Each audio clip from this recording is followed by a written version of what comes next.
आकाशवाणी गोरखपुर से प्रादेशिक समाचार।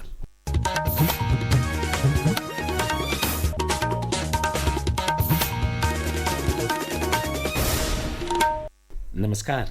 समाचार बुलेटिन के साथ मैं वेद प्रकाश पाठक। पहले मुख्य समाचार। प्रधानमंत्री नरेंद्र मोदी ने ऑपरेशन सिंदूर पर लोकसभा में विपक्ष को दिया जवाब।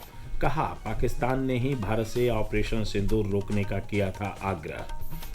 मुख्यमंत्री योगी आदित्यनाथ ने वाराणसी में प्रधानमंत्री नरेंद्र मोदी के प्रस्तावित सभा स्थल का किया निरीक्षण। जन सुविधाओं पर विशेष ध्यान रखने का अधिकारियों को दिया निर्देश। मुख्यमंत्री ने की प्रयागराज और विंध्याचल मंडल के विकास योजनाओं की समीक्षा। कहा, इन क्षेत्रों के विकास को प्राथमिकता दे रही है सरकार। और प्रदेश के अधिकांश जिलों में रुक रुक कर गरज चमक के साथ वर्षा का सिलसिला जारी। बढ़ रहा है कई नदियों का जलस्तर। अब समाचार विस्तार से। प्रधानमंत्री नरेंद्र मोदी ने कहा है कि विश्व के किसी भी नेता ने भारत से ऑपरेशन सिंदूर रोकने को नहीं कहा। लोकसभा में कल ऑपरेशन सिंदूर पर विशेष चर्चा का जवाब देते हुए प्रधानमंत्री ने अमेरिका के दबाव में पाकिस्तान के साथ युद्ध विराम समझौते पर सहमति देने के विपक्ष के आरोप को खारिज किया।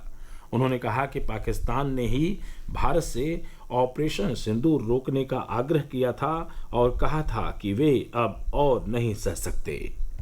दुनिया के किसी भी नेता ने भारत के ऑपरेशन रोकने के लिए नहीं कहा। अमेरिका के उपराष्ट्रपति जी ने मुझे फोन पे बताया कि पाकिस्तान बहुत बड़ा हमला करने वाला है। मेरा जवाब था, अगर पाकिस्तान का ये इरादा है तो उसे बहुत महंगा पड़ेगा।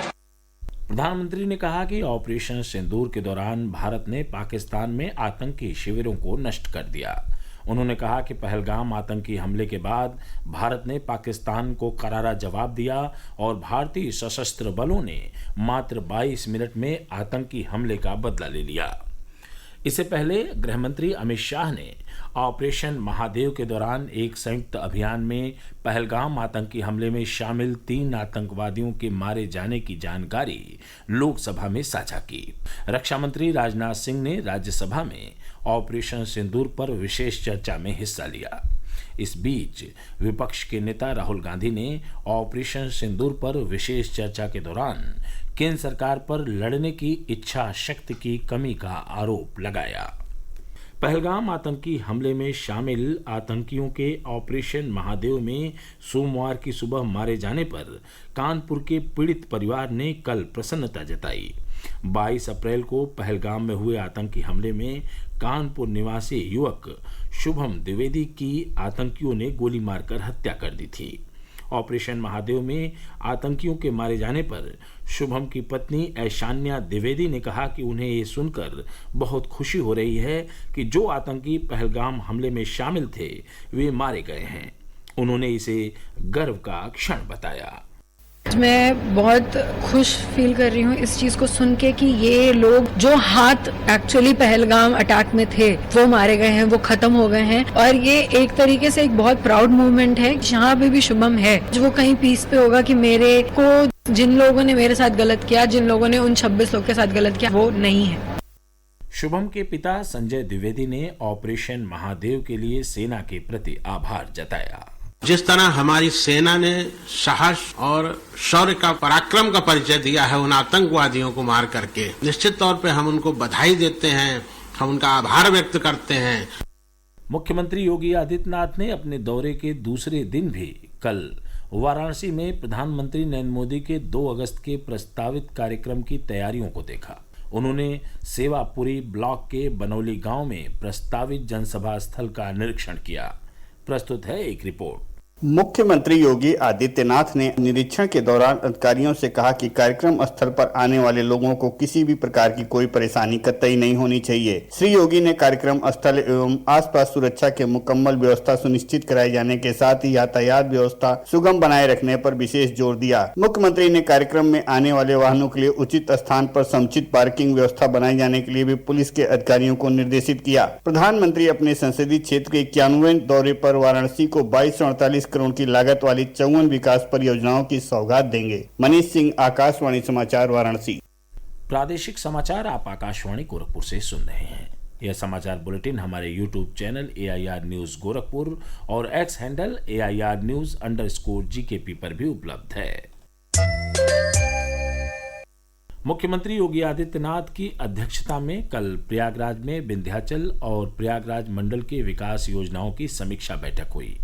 इस अवसर पर उन्होंने सभी जनप्रतिनिधियों से उनके निर्वाचन क्षेत्रों की परिस्थितियों, जन अपेक्षाओं और विकासात्मक प्राथमिकताओं के विषय में व्यक्तिगत रूप से संवाद किया।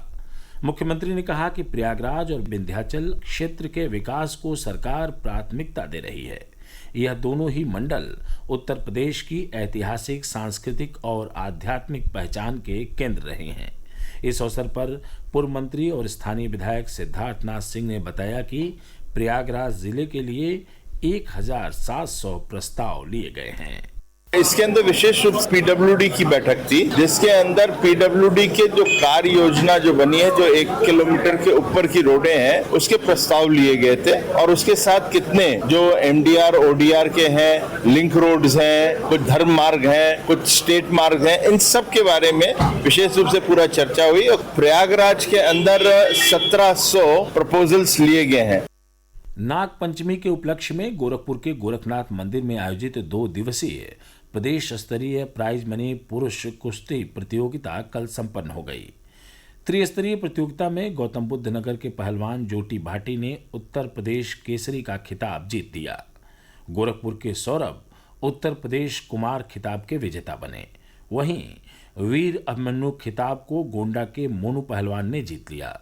सभी विजेताओं को मुख्यमंत्री योगी आदित्यनाथ ने नकद पुरस्कार देकर सम्मानित किया।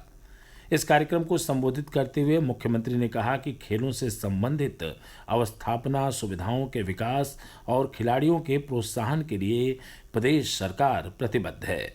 इस दौरान प्रदेश के खेल राज्य मंत्री गिरीश चंद्र यादव भी मौजूद रहे।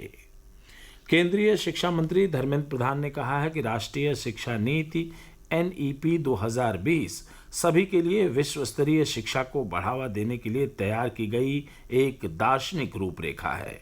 नई दिल्ली में अखिल भारतीय शिक्षा समागम में कल उन्होंने कहा कि यह वर्ष 2047 की विकसित भारत की परिकल्पना को प्राप्त करने की दिशा में सबसे महत्वपूर्ण मार्ग बन गई है। माननीय प्रधानमंत्री नरेंद्र मोदी जी की इस ट्रांसफॉर्मेटिव विजन, जिसमें उन्होंने शिक्षा को भारत की ग्रोथ स्टोरी के साथ सपना देखा, इसको केंद्र बिंदु बनाया। हमारे सामने लक्ष्य है 2047 विकसित भारत की ओर जाते हुए नेशनल मिशन के नाते NEP 2020 हमारी पाथवे बनी हुई है। प्रदेश के अधिकांश जिलों में बीते 3 दिनों से बादल छाए हुए हैं और रुक रुक कर गरज चमक के साथ वर्षा का सिलसिला जारी है। कुछ स्थानों पर हल्की तो कुछ स्थानों पर भारी वर्षा रिकॉर्ड की गई है। लगातार हो रही वर्षा के चलते एक ओर जहां जनजीवन प्रभावित हुआ है, वहीं उमस भरी गर्मी से राहत भी मिली है। अधिकांश पूर्वी जिलों में आज सुबह से ही घने बादल छाए हुए हैं और बूंदाबांदी से लेकर हल्की वर्षा हो रही है। मौसम विभाग ने अगले 3 दिन के लिए प्रदेश में गरज चमक के साथ बारिश का अलर्ट जारी किया है। इस दौरान कुछ जगहों पर भारी वर्षा और बिजली गिरने की आशंका भी जताई गई है। उधर पहाड़ों पर हो रही वर्षा के चलते नदियों का जलस्तर भी बढ़ रहा है। बदायूं के कछला ब्रिज और बलिया में गंगा, लखीमपुर खीरी में शारदा नदी और कुशीनगर में गंडक नदी खतरे के निशान से करीब आधा मीटर नीचे बह रही है। औरैया में यमुना और इटावा में चंबल नदी का जलस्तर बढ़ रहा है। और अंत में इस बुलेटिन के मुख्य समाचार एक बार फिर। प्रधानमंत्री नरेंद्र मोदी ने ऑपरेशन सिंदूर पर लोकसभा में विपक्ष को दिया जवाब। कहा, पाकिस्तान ने ही भारत से ऑपरेशन सिंदूर रोकने का किया था आग्रह। मुख्यमंत्री योगी आदित्यनाथ ने वाराणसी में प्रधानमंत्री नरेंद्र मोदी के प्रस्तावित सभा स्थल का किया निरीक्षण। जन सुविधाओं पर विशेष ध्यान रखने का अधिकारियों को दिया निर्देश। मुख्यमंत्री ने की प्रयागराज और विंध्याचल मंडल के विकास योजनाओं की समीक्षा। कहा, इन क्षेत्रों के विकास को प्राथमिकता दे रही है सरकार। और प्रदेश के अधिकांश जिलों में रुक रुक कर गरज चमक के साथ वर्षा का सिलसिला जारी, बढ़ रहा है कई नदियों का जलस्तर। समाचार समाप्त हुए। नमस्कार।